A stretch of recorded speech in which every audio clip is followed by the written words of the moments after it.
Arkanga, beyond crypto.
Dzień dobry.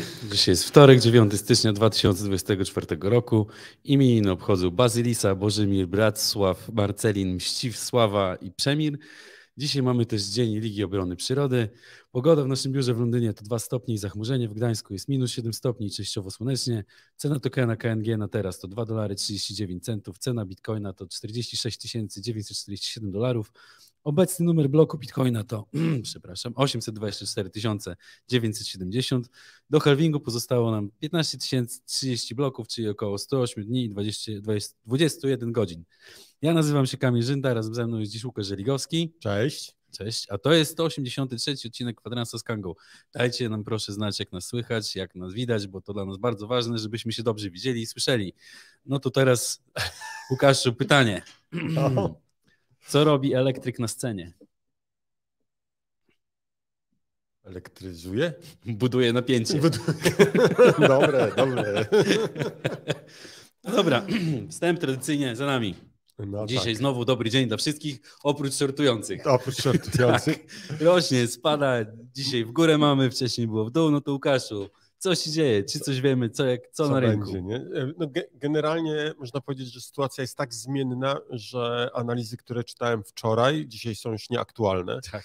bo no, jednak te punkty oporu, które są tam wyznaczane przez naszych magików od Painta, Kredek i Flamastra, no to niestety no, są przebijane bardzo szybko. Taka ostatnia analiza, jaką widziałem, mówiła właśnie o 45-44 tysiącach jako takich punktach istotnych oporu, a ja mogę powiedzieć, że w tej chwili mamy blisko 47 tysięcy dolarów, więc naprawdę się dzieje, napięcie jest bardzo duże, no i oczywiście wszyscy pytają się, czy zatwierdzenie ETF-ów jest już wliczone w cenę i tutaj opinie są różne. I myślę, że później o tym porozmawiamy, ale wracając do samych analiz, no wydaje się, że celem jest teraz ta graniczna, psychologiczna bariera 50 tysięcy. Z pewnością jest ona do przekroczenia. Czy to będzie dzisiaj, czy to będzie jutro, zobaczymy, ale jakby oczekiwania są spore. Do tego należy dołożyć jeszcze oczywiście wszystkie spekulacje, jakieś tweety, które się pojawiają, one wpływają trochę na cenę. Także Bitcoin 50 tysięcy to jest ta cena, którą wszyscy stawiają jako tą górkę, którą należy pokonać, żeby mówić o dalszych jakichś wzrostach.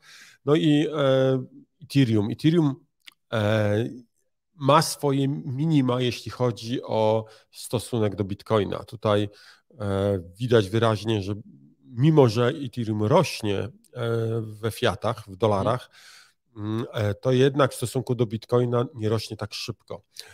No nie dziwi to w ogóle, nawet powiedziałbym zdrowy objaw, chodzi przecież nam o to, żeby Bitcoin wybił się w dominacji, czyli żeby stał się taką główną walutą, a wtedy jak już pójdzie do góry, to pociągnie za sobą te wszystkie altcoiny, no taka jest teoria, tak niektórzy mówią, że tak powinno być. Dla Ethereum 2,5 tysiąca to jest ta cena, która wymagana jest, żeby iść dalej. Niektórzy mówią 2,700, no to byłoby dużo, 2,700 to już tak sporo, ale 2,5 wydaje się być również do osiągnięcia w tym tygodniu.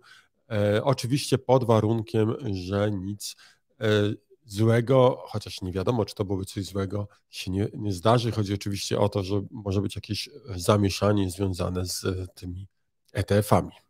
No tak, no tutaj ETF-y są chyba na świeczniku w tym momencie. O, tak. No właśnie, no to jak uważasz, czy ta cena już ma w sobie to, co się będzie wydarzało za kilka dni? Część osób mówi, że tak, no bo tu rynek o tym mówi i w ogóle, że ta cena powinna już mieć wliczony ten ETF-y, ale z drugiej strony słucham na przykład wywiadu z Kate Wood, czyli szefową ARK Invest, i ona wyraża raczej opinię, że nie, że to jeszcze nie jest wliczone, ponieważ tak naprawdę rynek nie wie, jak się zachować, bo nigdy nie było takiej sytuacji na rynku kryptowalut, Bitcoina i kryptowalut. Tutaj jakby zamieszanie jest naprawdę duże. Ostatni wywiad, jaki oglądałem, Kate Wood na CNBC, muszę powiedzieć, że ona jest dosyć pogodną osobą. Ona jest taka przyjemna, jak się ogląda, bardzo, bardzo miła pani, ale teraz jak oglądałem, to był wywiad udzielony w poniedziałek, to się śmiała za dużo. była rozpromieniona, także myślę, że faktycznie ona już wie, ona już jest przekonana, że tutaj raczej nie ma dużego zagrożenia i te ETF-y będą zatwierdzone. W ogóle...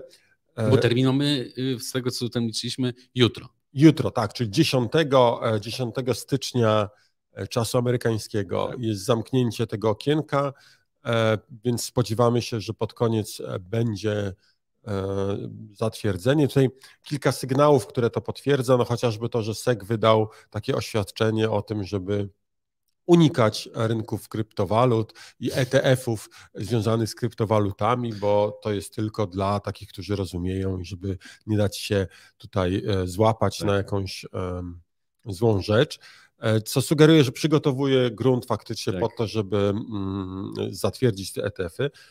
Pozwoliłem sobie przygotować taką tabelkę, którą udostępnię. Link do tej tabelki właśnie w tej chwili podaję w komentarzach. Już tutaj będzie widoczny. Proszę bardzo, każdy będzie mógł sobie wejść do tej prezentacji, a ja tutaj pokazuję tą tabelkę. Proszę bardzo. Mam nadzieję, że widać. No, tabelka, która pokazuje, co tak naprawdę zostało złożone. Zebraliśmy do kupy wszystkie wnioski ETF-owe, dodaliśmy trochę informacji, no i dwa spostrzeżenia. Po pierwsze, zaczęła się wojna na opłaty, na to, ile będzie kosztowało używanie danego ETF-a przez firmę. Tu się pojawiają nawet opłaty w wysokości 0%. No właśnie widzę, Bitwise chyba, tak? Tak, zarówno ARK Investment, jak i Bitwise zrobili, no i jeszcze Invesco. No taka mała firma tam, 1400 miliardów assets under management, tak tam kartofelek. No i oni mają po 0 i teraz zwróć uwagę na to, jak długo obowiązuje dana zniżka. W przypadku ARK Invest mówi się o tym, że to będzie 6 miesięcy, tak, albo jak osiągniemy $1 miliard. Tak, niektórzy mówią 5, widzę. No właśnie, a BlackRock mówi, my mamy zniżkę 0,2 to jest ta promocja, 0,3 to jest rzeczywista, ta właściwa. Jak będziemy mieli 6 miesięcy albo $5 miliardów. Nie? Więc to troszeczkę pokazuje, jakie apetyty są. Myślę, że 6 miesięcy jest nierealne, że to nie będziemy tak długo czekali na to, aż te ceny się podniosą. Ptaszki ćwierkają, że BlackRock ma już na teraz, a w sumie to na piątek w zeszłym tygodniu, miał już zgromadzone $2 miliardy zleceń zakupu, nie? Że to już jest zgromadzone, a no, BlackRock nie jest jedyny. Tak? Tutaj jest taka kolumna Assets Under Management, ona AUM, i ona pokazuje, to są ciężkie czasami do zdobycia dane, ale pokazuje, kto się zajmuje tym, jakie firmy wypuszczają.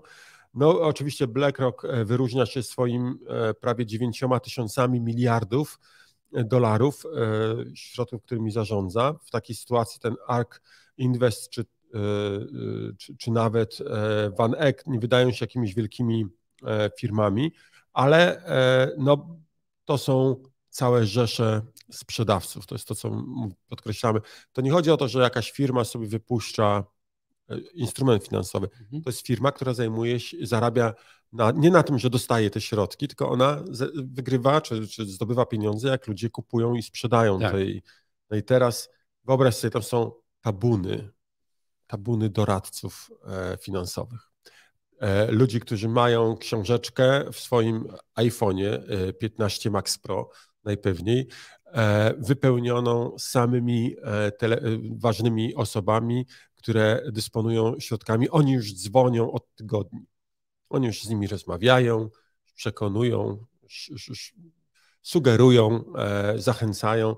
No i kiedyś słyszałem, jak w jakimś wywiadzie, chyba dla Fox News, byli doradcy tacy finansowi, oni mówili tak, to było w grudniu, no, że tak 0,5%, 1% będzie zachęcanie do tego, żeby ludzie inwestowali w swojego portfolio. Dzisiaj to już nie jest tyle. W dwóch albo trzech wywiadach, które oglądałem właśnie z takimi doradcami finansowymi, oni mówią 3 do 5%. To jest to, co proponują klientom, do czego zachęcają jako minimum. Okay. Minimum wejścia. I teraz, jeżeli pomyślimy o 3%, my tutaj mamy co najmniej 10 000 czy tam 15 000 miliardów dolarów, no to 3% to się robi jakaś kosmiczna tak. Kwota. Nie? I jeżeli to wpadnie na rynek, to będzie dziwnie, ale uwaga, to jest pewna pułapka. I to jest coś, co mnie w ogóle... Wiedziałem o tym, ale nie połączyłem kropek. Nie? Okay. Słuchaj, są pewne zasady notowań. Jeżeli jakiś aset wzrasta za bardzo, aset, czyli jakiś papier wartościowy, tak. Wstrzymywane są notowania. No jak na giełdach. Jak na giełdach, tak. Dokładnie. I tam chyba jest próg 7%. Jeżeli pamiętacie, to dajcie znać w komentarzu, jakie to są progi, ale to jest chyba 7%, jak wzrośnie, to jest na 15 minut wstrzymywane, potem jak o 10% wzrośnie, to kolejne 15 minut, a potem jest jakiś próg, że jest w ogóle do końca dnia, żeby ostudzić głowy gorące. No, jest to interesujące. Znamy to, bo jak były notowania, nie wiem, czy pamiętasz, GameStop. Tak. To właśnie wtedy były te notowania były wstrzymywane. Że no, dzieje się, nie? To jest dużo, tutaj ta tabelka jest dostępna dla każdego, możecie sobie popatrzeć. Nie jest może idealna, bo ten Assets Under Management to zależy gdzie sprawdzimy, kogo zapytamy, tam są różne kwoty, czasami nawet znacząco inne, ale powiedzmy jest to jakiś obraz tego, co mamy. Przypomnę, że literka B oznacza polskim miliard, tak. Czyli to jest 1000 milionów, tak? To nie jest w żadnym wypadku większa wartość, tylko to jest... No i wszyscy, tak się złożyło, wczoraj zaktualizowali ostatecznie swoje wnioski. No i kurczę... No tak, no myślę, że jak dojdzie do tego ETF-a, to ciężko tak przewidywać. Wiesz o co chodzi. No tutaj możemy sobie wróżyć, tak jak wróżbici na wykresach, no ale wszystko na to wskazuje, że tu ruch do góry będzie znaczny. Tylko ja się zastanawiałem ostatnio nad tym, co rozmawiałeś podczas któregoś odcinka ze Sławkiem. Czy my już nie jesteśmy w hoście od początku zeszłego roku? No, na to wygląda, no bo w ciągu roku 150 ponad procent tak. Wzrost Bitcoina, więc całkiem niezły wynik. No hossa trwa. Tutaj znowu odwołam się do Kate Wood, która zapytana właśnie o to, czy będzie załamanie, czy ta cena jest już zawiera ten zatwierdzenie tych ETF-ów. Ona powiedziała, takiej sytuacji jeszcze nie było, takiej dużej presji i ona się spodziewa, że nie będzie typowego załamania, że może ono będzie, ale będzie gdzieś znacznie wyżej, że cena podskoczy, podjedzie jeszcze sporo do góry, może tam będzie jakaś korekta, ale już później będzie szło cały czas w górę. Tutaj Łukasz pyta się, jaka może być kapitalizacja Bitcoina. No, kapitalizacja może być astronomiczna. Wycena również, zależy kogo spytamy. Możemy pytać na przykład pana od Saylor, MicroStrategy, tak. Pana Saylora, który mówi o milionach. Możemy zapytać na przykład jak oni się nazywają, Charter Standard, Standard Chartered, właśnie tak się nazywają. Oni mówią bardzo konserwatywnie, 200 000 jest pewne do końca 2025 roku. No, znowu tutaj kogo byśmy nie zapytali, to będzie miał swoją opinię, ale na pewno mówimy o dosyć dużych wzrostach. Zwracam uwagę, że prawdopodobnie Bitcoin będzie tą walutą, na której najmniej będzie można zarobić. Tych, które będą miały. Tak, procentowo. Tutaj nie możemy mówić o 10x, nie? 10-krotnym zarobku. Tutaj to w sumie, jeżeli policzymy $1 000 000, to jeszcze mamy 20x do tego. trochę jest, tak, ale powiedzmy w perspektywie roku to raczej nie jest możliwe. No, znowu, zależy kogo spytamy, nie? Bo niektórzy są naprawdę bardzo byczy. No, w tej chwili widzimy, te wzrosty są, rynek jest napięty.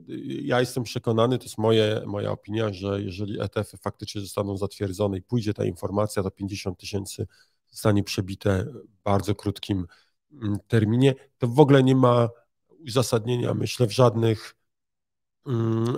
notowaniach. Na wykresie tego może nie widać jeszcze, bo właśnie to jest taki biały łabędź. Coś, co po prostu wywraca rynek i ciągnie. No i tutaj jeszcze taka jedna rzecz. Czy te wszystkie firmy, które będą dysponowały tymi ETF-ami, czy one muszą mieć fizycznie zabezpieczenie w prawdziwych bitcoinach? No właśnie, wszystkie muszą mieć. Muszą mieć i to będzie z tego, co można wywnioskować z tych wszystkich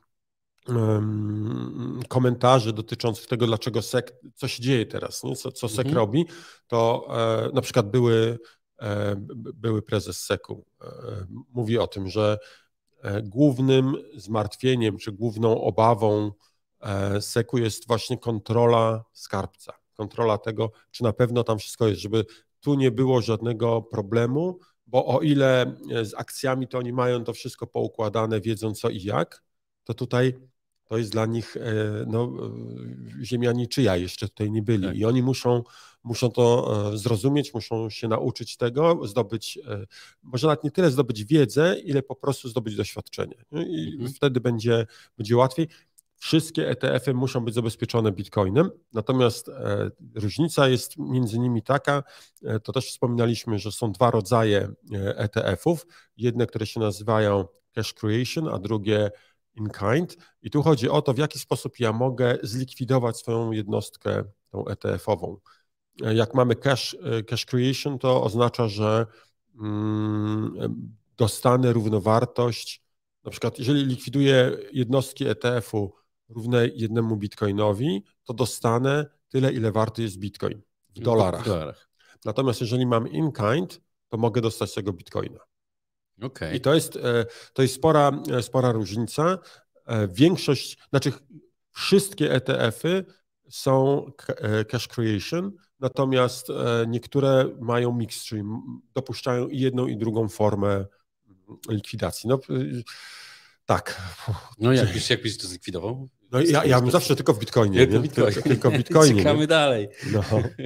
No tutaj wpisuje się w to wszystko, takie nie wiem, czy to zbieg okoliczności, czy nie zbieg okoliczności, no tutaj temat naszego odcinka, czy to Satoshi. No właśnie, co jest, Satoshi ożył? No właśnie, nikt nic nie wie. Znaczy wiemy tyle, co z danych analizy on-chain wynika, że ktoś przesłał 26,9 bitcoina o wartości $1,17 miliona na Genesis Wallet, czyli stworzony portfel przez Satoshiego Nakamoto, jeden z pierwszych portfeli.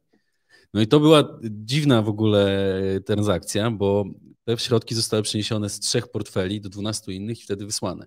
Czyli to była skomplikowana transakcja, czyli to nie ktoś przypadkiem tego nie zrobił i też przepłacił za transakcję, czyli to był wyższy koszt transakcyjny, wyniosła $100 ta transakcja, czyli wynosiła więcej niż w danym momencie średnia.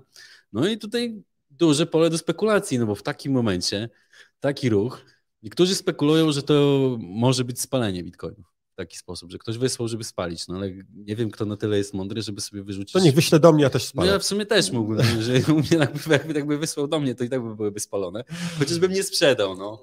No nie, właśnie, to jest ten No problem. właśnie, to jest ten problem. Także no ciekawostka taka w ostatnich dniach, no zobaczymy, co z tego wyjdzie. No ogólnie dużo osób wie, że nie tylko ten portfel prawdopodobnie należy do Satoshiego. No szacuje się, że na wszystkich portfelach związanych z Satoshim jest około 1,1 miliona bitcoinów. To jest na moment dzisiejszy 47 miliardów dolarów, no przy takiej wycenie no, typowo teoretycznie, no bo wiadomo, że gdyby ktoś zrzucił te 1,1 miliona bitcoinów, no to ta cena nie wiem, gdzie by się zatrzymała, no pewnie około 20 tysięcy. Mógłbyś rzucać tam po jednym bitcoinie dziennie. Ale teraz tak się zastanawiam, jeżeli ktoś by nawet w tym momencie, jak zacznie się ten ruch, taki duży popyt wzbudzony przez instytucje, i ktoś będzie z tego, no, nie może z tego portfela, żeby nikt nie zauważył, no to jest charakterystyka blockchaina, no ale jak ktoś by nawet sobie wysypywał z tego 1,1 miliona delikatnie, i tak nie, myślę, że tego popytu by nie zaspokoił. Nie, no, myślę, że dwie sprawy. Po pierwsze to, że ktoś wysłał na ten adres, to nie jest takie denerwujące, bo wysłać każdy może. Tak. Gorzej by było, jakby coś się ruszyło i byłaby Ktoś jakaś by wypłata. wypłacił. I to jest, myślę, ta Tak. istotna Zdecydowanie. różnica. Myślę, moja opinia jest taka, że te bitcoiny są stracone, że nie ma do nich dostępu, nikt nie będzie miał nikt nie ma możliwości wypłaty, ale jak się ruszy, no to będzie dziwnie. Także z tego powodu Różne rzeczy cena... widzieliśmy. Tak, no. Także wiesz, myślę, że być może ktoś się pomylił po prostu, tak? I nie ten adres wpisał, albo miał jakiegoś haka, że ktoś mu zaszył ten adres, żeby był do wysyłki. No różne rzeczy mogą się zdarzyć. Nie wiem, ale myślę, że no ciekawostka taka w tym momencie, myślę, że to też wzbudza trochę zainteresowanie opinii publicznej na ten temat. Jeśli cena jeszcze pójdzie do góry w tym momencie, ktoś zacznie łączyć kropki, że tu Satoshi coś, no to myślę, że naprawdę wszystko jest na byczym poziomie, że tak powiem. No, słuchałem też, tak żeby trochę ostudzić nasze głowy, słuchałem też tych analityków, którzy analizowali scenariusz według nich mało prawdopodobny właśnie odrzucenia ETF-ów, no bo no tak. Dla formalności warto taki scenariusz też przeprowadzić. Trzeba to zakładać, oczywiście. No to muszę powiedzieć, że tam scenariusze były bardzo czarne. Po pierwsze była mowa o tym, że w tej chwili mamy największe longi na Bitcoinie ever.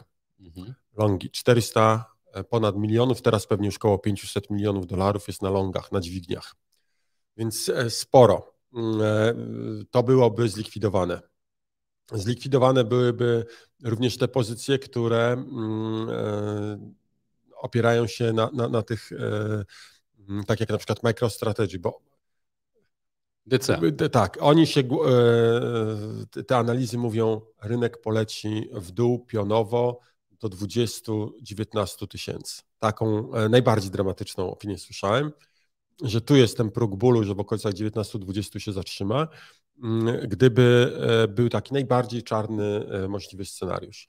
Chociaż z drugiej strony ten analityk również powiedział taką rzecz, mówi, że to taki spadek byłby realny, gdyby nie było innych ETF-ów. A on mówi, ale przecież jest masa ETF-ów spotowych na świecie. Tak.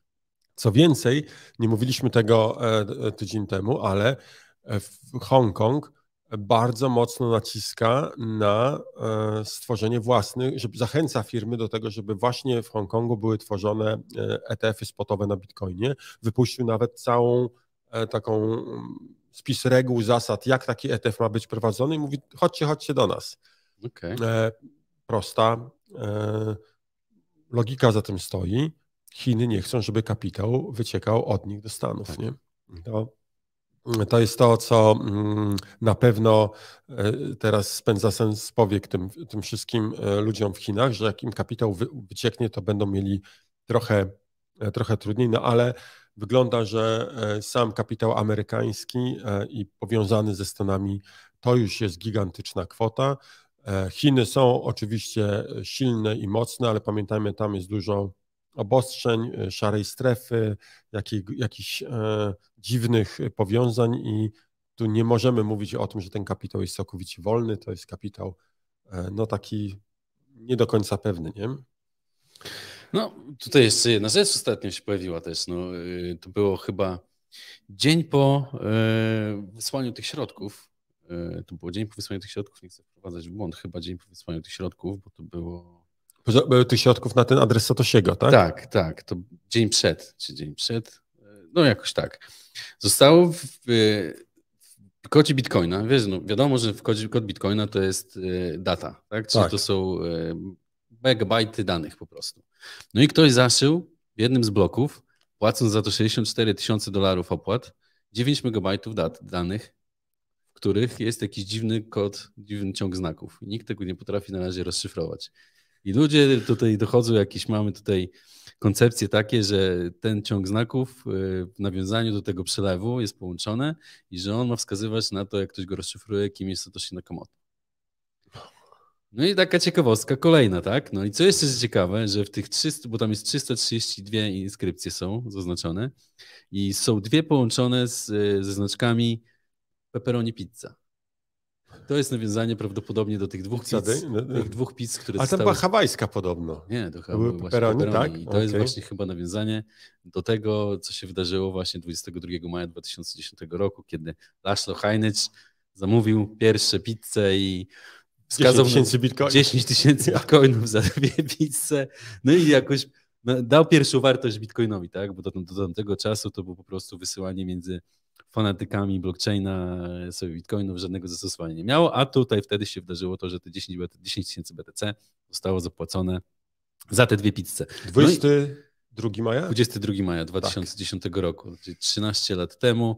No, teraz 14. 14, przepraszam, bo jeszcze dalej jestem w tamtym roku. No ale tak, no tutaj bardzo ciekawy jestem, co się z tym kodem wydarzy. Czy ktoś go po prostu będzie w stanie odczytać, no bo to jest też taka ciekawostka, tak? Albo ktoś po prostu wrzucił jakieś randomowe znaczki, tylko po to, żeby wywołać... No ale $64,000 za to zapłacił, jak nie patrzeć, tak? Czyli to ponad 1,5 bitcoina. Tak. Dobra, słuchajcie, tutaj jeden komentarz rzucił mi się tak w oczy. Tutaj Rafał Zygmunt pyta się, kiedy pełne API na Kanga. Rafale, uściśli, bo wydaje mi się, że nie chcę mówić, że na pewno pełne API jest, ale to, co jest potrzebne, jest już udostępniane, można korzystać. Niektóre funkcjonalności faktycznie nie są jeszcze dostępne, ale no one nie są kluczowe ani istotne, więc myślę, że no po prostu uściśli pytanie, to zobaczymy, czy tak jest. No ale wracając jeszcze do tych wielkich i do tych ETF-ów, otóż wydarzyła się też inna ciekawa rzecz. Otóż Van Eck, fundusz inwestycyjny, który prowadzi ETF-a, ale futures na Bitcoinie, on powiedział, że 5% swoich zysków z tego ETF-a przeznaczy na development Bitcoina. No i się podniósł tutaj rewetest, że znowu ktoś próbuje zacząć kontrolować Bitcoina, że będzie kontrola Bitcoina. Niebezpieczne. No, trochę jest w tym racji, no bo jeżeli ktoś im płaci, to będzie oczekiwał, że będą robili to, co chce, tak? No i podejrzewam, że te 5% to nie będą małe pieniądze. No, ja bym powiedział, to zaczyna trochę przypominać tak jak lobbowanie w rządach, znaczy nie w rządach, tylko na przykład w Senacie amerykańskim. No to jest oficjalnie, firmy lobbują senatorów, czyli chcą swoje racje przedstawić tym senatorom i zachęcić ich do poparcia tych racji. No, mam nadzieję, że to lobbowanie tych dużych firm nie będzie rzutowało na rozwój Bitcoina, że jednak większość deweloperów i większość ludzi stwierdzi, to jest pewna idea, tutaj chodzi o to, żeby nie być kontrolowanym i nie uda się tego zrobić.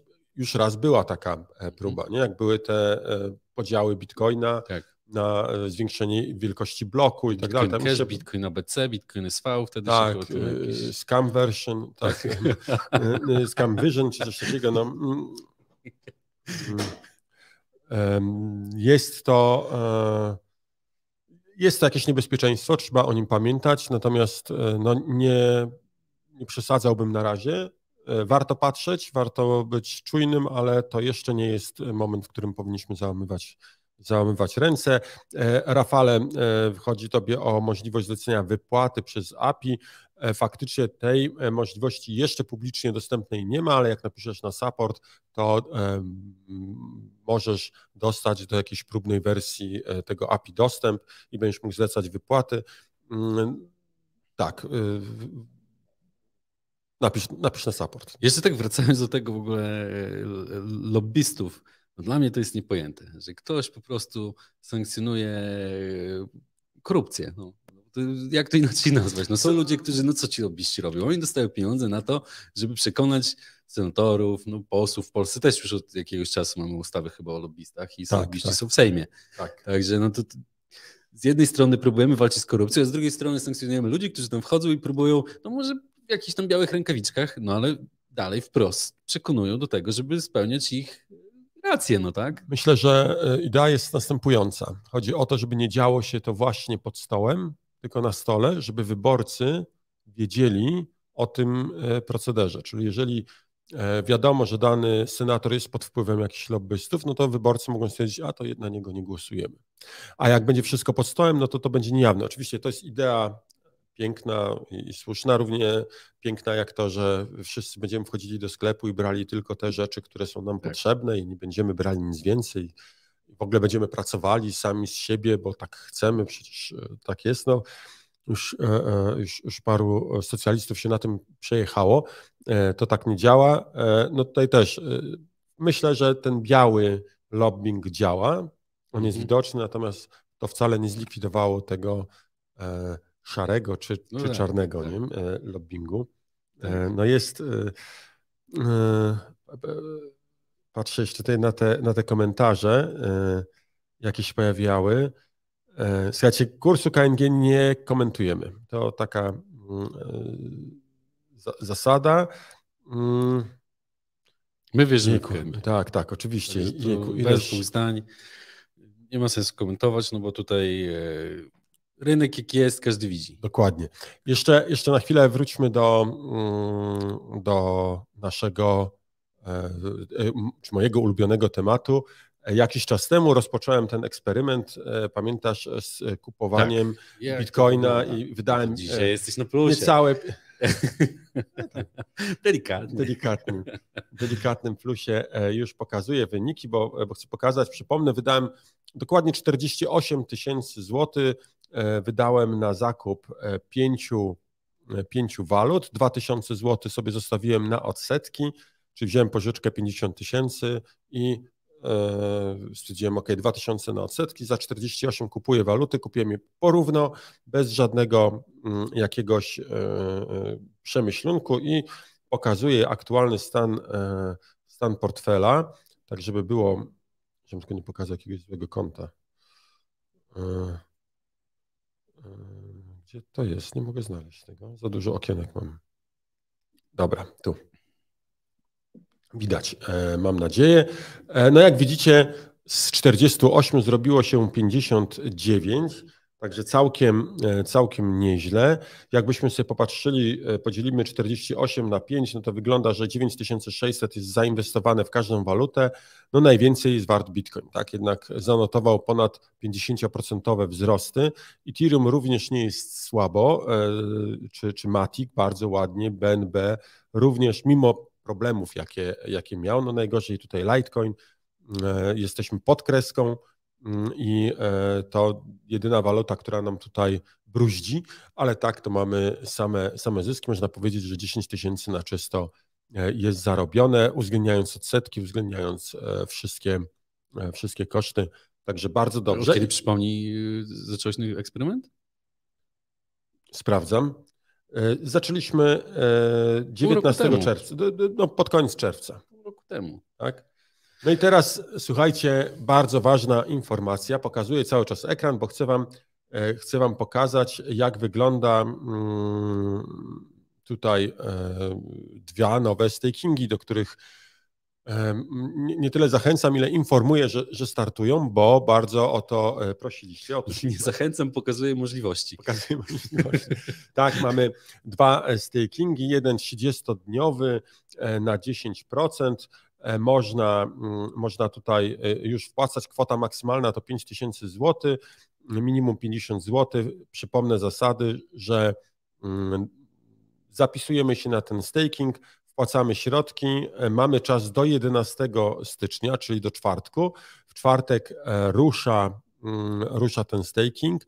Już nie będzie można się zapisać, nie będzie można nic z tą pulą zrobić, więc ile chcemy, to musimy wcześniej wpisać. No i tutaj też zwracam uwagę, że jest ograniczenie ilości zebranych środków, więc może się okazać, że nie zmieścimy się w puli. I na miesiąc 10% dostajemy, 10% oczywiście w skali roku. Rocznej. Właśnie, tak. A drugi staking, który jest 6-miesięczny, półroczny, tutaj mamy aż 12%, czyli to jest, myślę, całkiem niezły procent. Tak. On jest do dzisiaj. Do dzisiaj można się zapisywać. Tutaj minimalna wpłata 100 zł, maksymalnie 25 tysięcy. Jest też pula maksymalna. Musimy to zrobić dzisiaj do godziny 15. Jeżeli zdążymy, to mamy. Przypomnę tylko, że nagroda ze stakingu jest wyliczana na koniec stakingu, więc jeżeli wycofamy środki wcześniej, to tracimy tą nagrodę. Nie dostajemy żadnej nagrody, ale środki możemy wycofać. Także tutaj nie ma niebezpieczeństwa, że coś jest nie tak. W każdej chwili możemy środki wycofać i mieć dostępne. Po prostu ryzykujemy tym, że nie dostajemy nagrody. Jak lokata. Tak, 12% to niespotykana nagroda.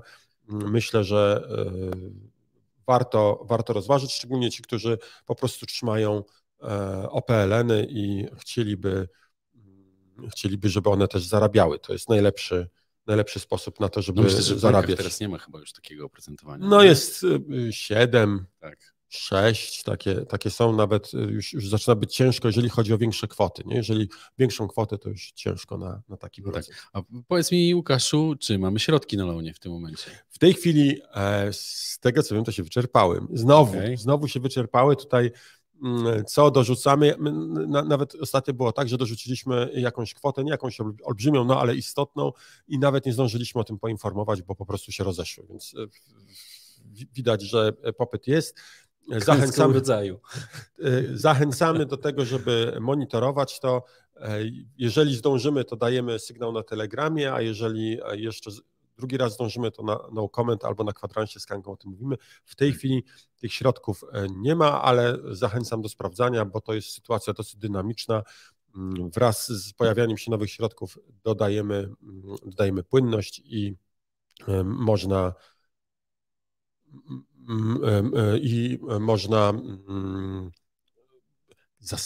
jeżeli się uda złapać tego loana, no to można zastawić swoje bitcoiny, nie trzeba ich sprzedawać, no bo przecież mamy poczucie, że wzrosną i uzyska dostęp do jakichś funduszy, na przykład po to, żeby dokupić sobie bitcoina. Taka jest też możliwość, czemu nie. No tak. Czyli zrobić to, co ja zrobiłem i ja czekam do końca czerwca. Pod koniec czerwca, równo rok, likwiduję, bo muszę spłacić pożyczkę, więc wtedy... To już będzie 3 miesiące, nie, 2 miesiące po halvingu.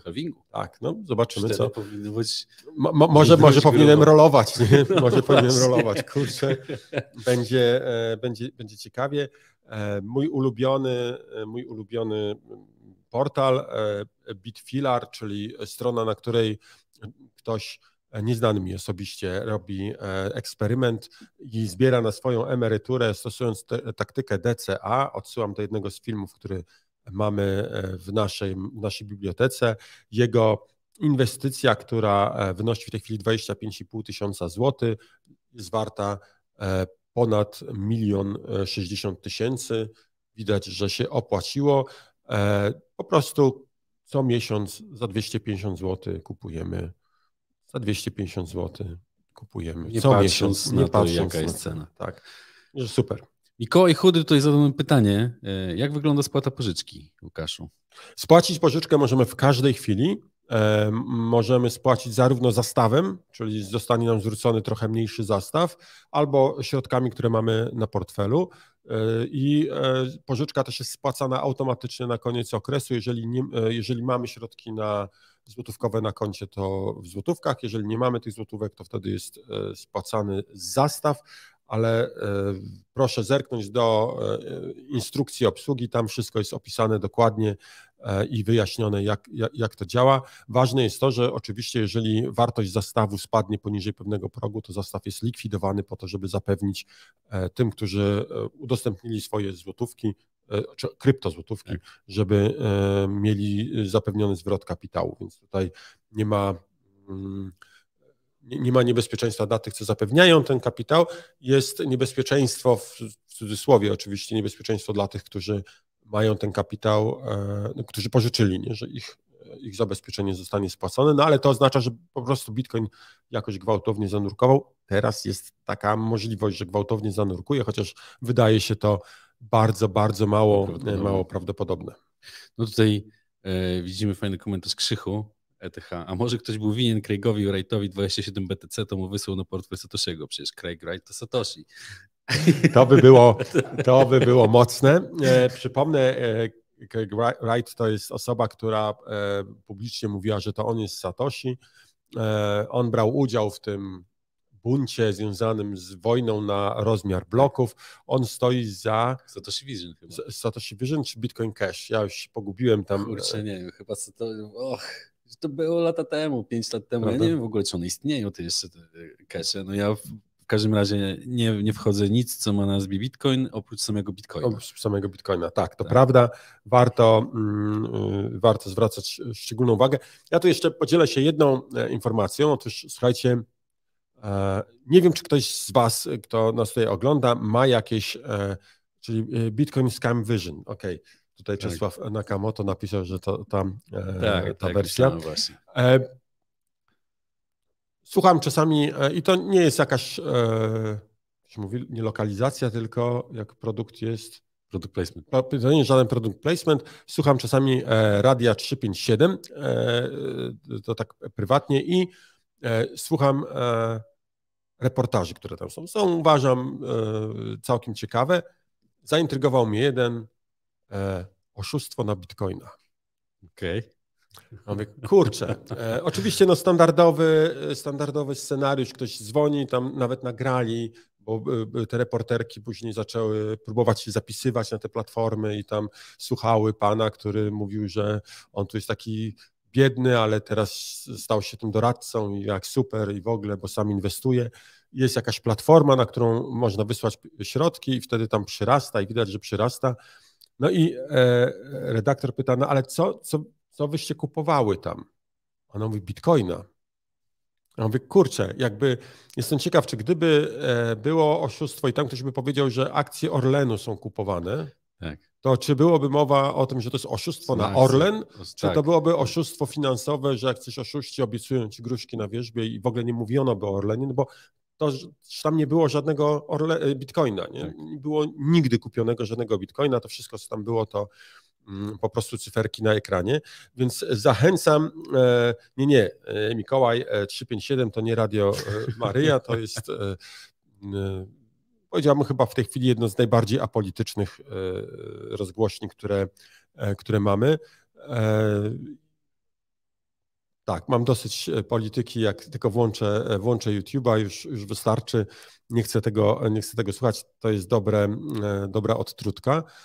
No i właśnie jeżeli ktoś z Was ma dostęp do kogokolwiek z Radia 357, to dajcie znać, żeby tak nie formułowali tytułów. Ja wiem, że to chwytliwe, ja wiem, że to brzmi może dobrze, ale zachowajmy chociaż troszeczkę tej uczciwości, wykażmy się profesjonalizmem i nie mówmy o tym, że to było oszustwo na Bitcoina czy na kryptowaluty, tylko to było po prostu oszustwo finansowe, ktoś wyłudził, a nawet jeżeli nazwiemy już reportaż oszustwem na Bitcoina czy kryptowaluty, to wyjaśnijmy potem, że tam żadnego Bitcoina nie było ani przez chwilę. Nie? Jak nazywają oszustwo na babcie, to co to?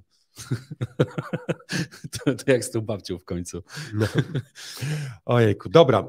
Jeszcze mamy jedną ważną rzecz. Konkurs. Tak. Ja już się pogubiłem. Tydzień temu była nagroda? Była nagroda. Jednak była nagroda. Wygrał MB94 i wygrał 61,3 KNG, także przepraszamy, że w zeszłym tygodniu nie powiedzieliśmy o tym. Wyszło małe zamieszanie, zawsze hoklik jakiś może wpaść. No i dzisiaj mamy też zwycięzcę. Dzisiaj zwycięzca dostanie nagrodę bardzo grubą, bo to będzie 74,3 KNG. No nieźle. Czyli bardzo się cieszymy, że tych łapek w górę jest coraz więcej. I żeby tych łapek było jeszcze więcej. Jeszcze więcej. Czyli klikajcie, subskrybuj, w dzwoneczek, łapka do góry, komentarz. Tak. Dajcie nam szansę pokonać algorytmy YouTube'a. My nie kupujemy żadnego lewego ruchu, nie robimy żadnych lewych wyświetleń, bo już widziałem takie filmiki, na których było 100 000 wyświetleń i się zastanawiałem skąd. No i tak myślę, że to chyba raczej nie były prawdziwe wyświetlenia. No ja znam takich, co im dochodzi 1000 subskrybentów w ciągu 1 minuty i mówią, że to organicznie. Tak, no więc ale zachęcamy do tego, żebyście wyklikali, podzielcie się tymi materiałami ze swoimi znajomymi. Uważam, że warto. Ja nie ukrywam, mam takich pytań w tej chwili bardzo, bardzo dużo od znajomych, którzy dzwonią i mówią: Łukasz, no słyszałem o tym Bitcoinie, co zrobić, żeby go kupić? Kup mi Bitcoina. Ja zwykle odsyłam do Kanga University, ponieważ to jest dobre źródło wiedzy na start. Tam można się sporo dowiedzieć, no ale widzę, że jest potrzeba takiej edukacji i warto się dzielić, słuchajcie, bo potem będziemy, no nie wytrzymamy, no jak ten Bitcoin to się dojdzie do tych 100 000 czy do 200 000 dolarów, no to nie wytrzymamy i kiedyś na jakiejś rozmowie towarzyskiej powiemy: a myśmy kupili Bitcoina za 10 000 dolarów, albo za 20 000 dolarów, albo za 40 000 dolarów, a on teraz 200. No i ludzie będą na nas krzywo patrzyli, bo powiedzą: to czemu nam nie powiedziałeś, że warto kupić, nie? Więc tak. Wracamy do konkursu. Tak, no to tutaj właśnie wygrał w dzisiejszym tygodniu Sebabex _3689, obstawił cenę 46 785 dolarów, a cena o 9 na rynku Bitcoina do dolara na Kandze to było 46 779 dolarów i 46 centów. Blisko granicy, ale się zmieścił. No bardzo blisko granicy, no bo to jest jakieś 5-6 dolarów. Bardzo dobrze. No, także bardzo. Szklana kula chodzi, także słuchajcie, polecamy Sebabexa. Tak. Sebabex, słuchaj, powinieneś chyba swoją grupę sygnałową otworzyć. Zachęcamy do brania udziału wszystkich tych, którzy potrafią analizować Bitcoina, mają wiedzę, umiejętności, doświadczenie i takie dobre też vibe do tego, żeby to robić. Jeśli potraficie przewidzieć cenę, to jest miejsce dla Was. Weźcie udział w konkursie na najlepszego prognostę ceny Bitcoina. Wystarczy, że napiszecie pod tym filmem komentarz #kwadrans z Kangą 184 i podacie cenę Bitcoina w dolarach, jaka będzie za tydzień we wtorek na rynku Bitcoin do USDT na Kandze. I ten, kto będzie najbliżej, ten wygrywa, a wygrywa tyle Kang, ile jest łapek w górę pod dzisiejszym filmem podzielone na 10. Tak, 10% z łapek w górę po dzisiejszym odcinkiem, także im więcej łapek, tym większa nagroda. Im więcej nagroda. łapek, tym większa nagroda, win-win dla każdego, słuchajcie. No jesteśmy zadowoleni, daje nam to siłę na to, żeby co tydzień z Wami się spotykać i przygotowywać się do tych spotkań, a Wam daje to, że macie szansę wygrać większą nagrodę. No a jak widzicie, no nie my kontrolujemy cenę Bitcoina, my nie wiemy jaka będzie, choć chcielibyśmy może trochę, ale no nie da rady. Także no wszystko jest w Waszych rękach i rękach losu. No myślę, że też ta szklana kula od Sebabexa jakby sprzedało, to tam daj nam znać gdzie, to tak. Może się zgłosimy. Tutaj mam jedno pytanie do kogoś, kto napisał taki komentarz.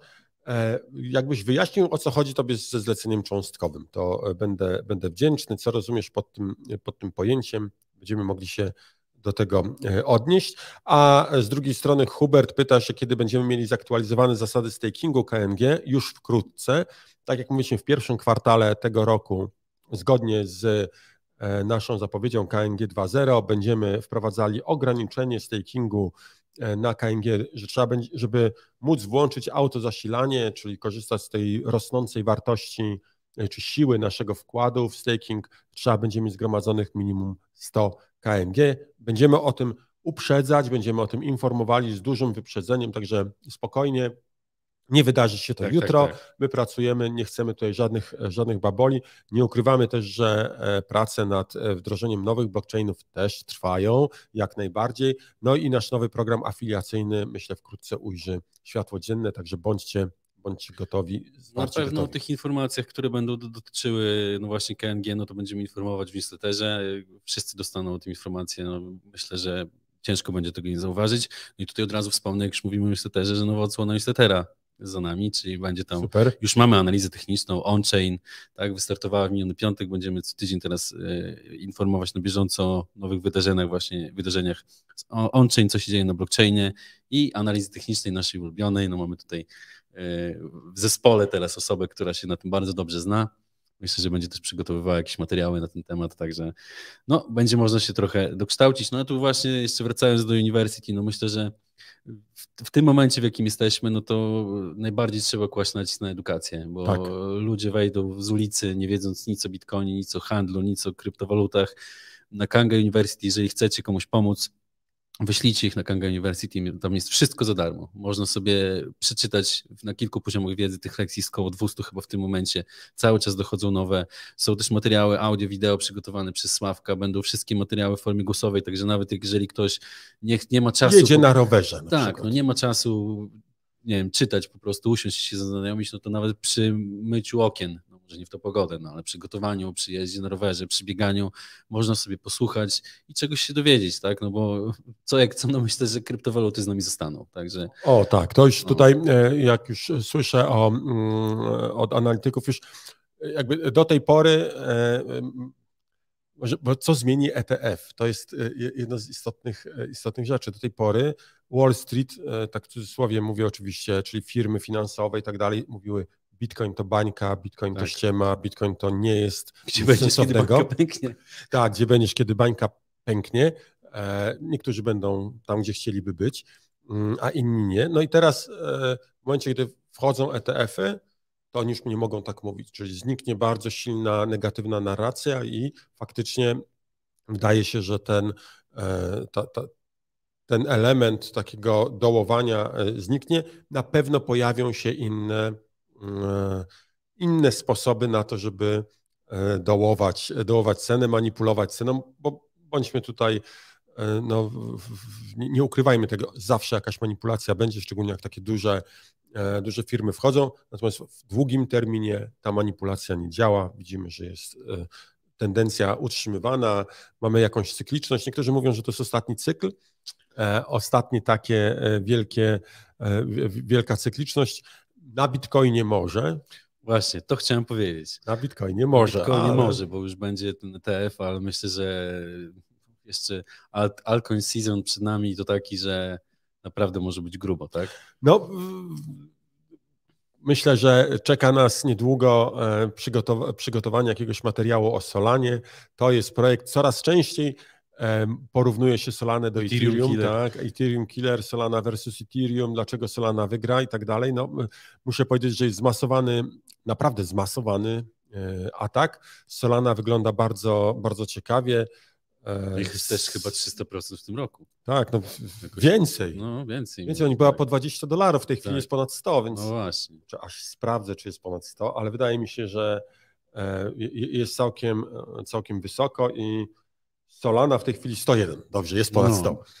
Więc całkiem dobry wzrost, chociaż zaliczyła ostatnio spory spadek, taki w ujęciu 7-dniowym 12%.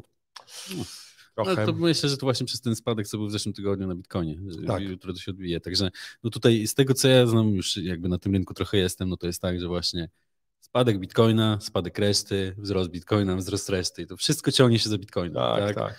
Tutaj Mikołaj Chudy odpowiedział Ci na pytanie, jakby zadał pytanie na temat tych zleceń cząstkowych. I tutaj napisał zlecenie zakupu, ale bez pełnego pokrycia w Fiacie Omega PLN. Nie mamy tego na shortliście.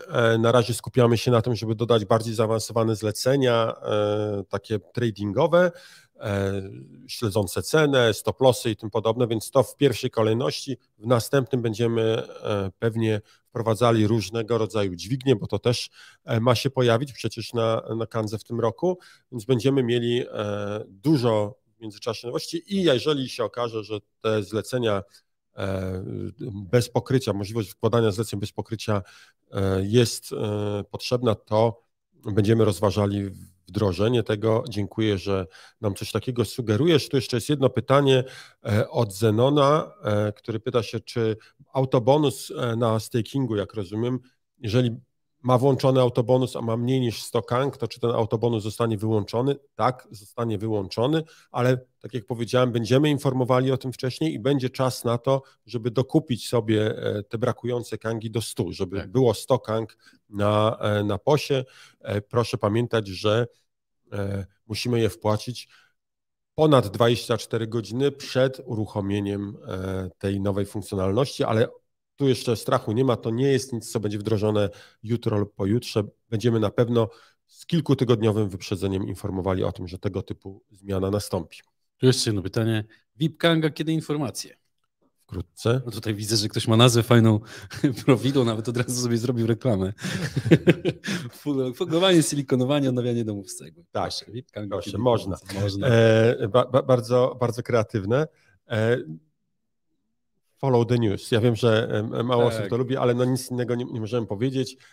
Trzeba śledzić, będziemy informowali o tych nowych rzeczach również na kwadransie, na pewno też pojawi się na Telegramie czy w social mediach. Śledźcie te kanały. Tak, jeżeli ktoś nas nie oglądał, no to mieliśmy tutaj kilka tygodni temu AME, gdzie powiedziane było wszystko na ten temat, także no, wszystkie informacje są tam. One są w takiej bardzo formie ramowej, no ale będziemy się tego trzymać, będziemy przekazywać te informacje bardzo blisko wydarzeń, kiedy one będą się wydarzały. No, tak powiem, w ten sposób.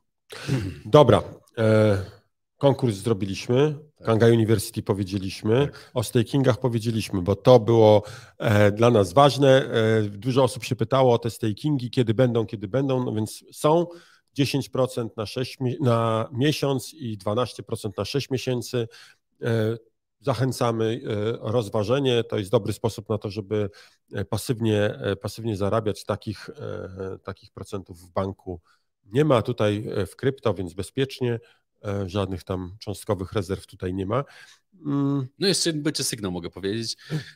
4 stycznia wolumen handlu bitcoinem, Ethereum i altcoinami przekroczył 40 miliardów dolarów. No nieźle. To jest jeden z największych w ostatnim czasie wyników. No a w samym grudniu to było przez cały grudzień 1,03 biliona dolarów. Rewelacja. Ktoś tu handluje. Bardzo dobrze. Ja dodam tu jeszcze taką jedną istotną informację, można powiedzieć, że dla tych wytrwałych. Otóż słuchaj, o co po spotowych ETF-ach na Bitcoinie, co potem? Jest już wiadomo, nie, że następny to będzie maj. No oczywiście kwiecień z powodu halvingu, ale to tam się nic nie wydarzy, ale w maju będziemy mieli kolejne bycze sygnały i to będzie sygnał dla ETH, ponieważ w maju mijają terminy uruchomienia spotowych ETF-ów na ETH. Także będzie się działo, tak żeby, to jest ostateczny termin, także bardzo możliwe, że nic nie stoi na przeszkodzie, żeby SEC zatwierdził je nawet w lutym. W ogóle nie ma. I teraz uwaga, co się dzieje, no bo ETH jest potrzebne teraz, żeby uruchomić te ETF-y, a ETH brakuje. Oto Celsius likwiduje swoje pozycje stakingowe na ETH o wartości ponad 400 milionów dolarów. Także wyciąga środki na to, żeby na przykład móc przekazać je w transakcjach OTC na fundusze ETF-u spotowego ETH. Zobaczymy. No ja jestem fanem ETH, zawsze to powtarzam, według mnie to jest czarny koń.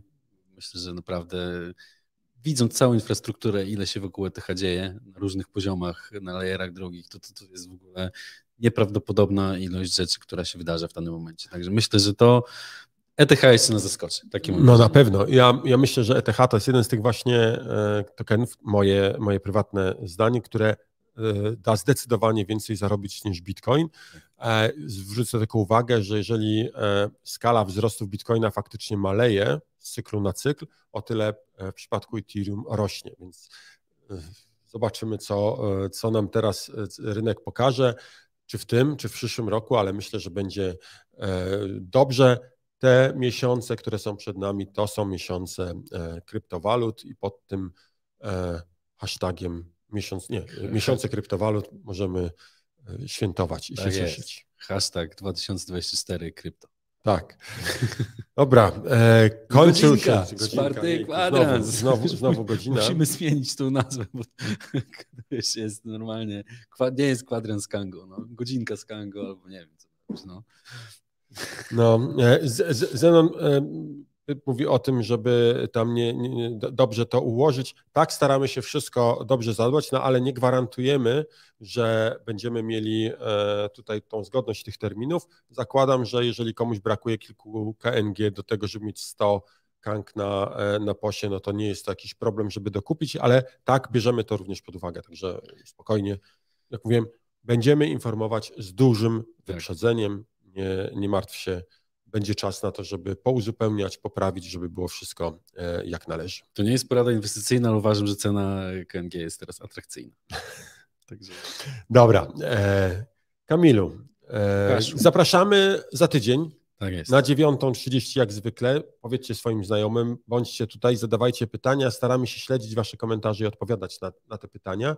A jeżeli nie, to po prostu dajcie link znajomym, żeby obejrzeli później. Cieszymy się, bo mamy rekordy oglądalności. Tak. Czekamy na nasz pierwszy znaczek YouTube'owy. Na pewno zrobimy z tego niezłą imprezkę. Jeszcze nie mówimy, bo dopiero zaczynamy, ale chcemy te 100 000 mieć. Zobaczymy. Koniecznie. Tak. Zobaczymy. 328 nas ogląda na żywo, także. Cieszymy się. No i no comment. Jak zwykle w sobotę o godzinie 19:00. Tak jest. I będziemy nie komentowali, znaczy nie będziemy komentowali właśnie. Będziemy przedstawiali fakty. Fakty, tak. O, na pewno będą 2 fakty. Na pewno będą fakty. Na pewno. Zawsze są 2 fakty. Niepodważalne, kluczowe i bardzo mięsiste. Tak jest. Dobra. No nic. Do zobaczenia. Do zobaczenia. Dzięki. Dziękuję bardzo. Dzięki, Łukasz. Cześć. Cześć.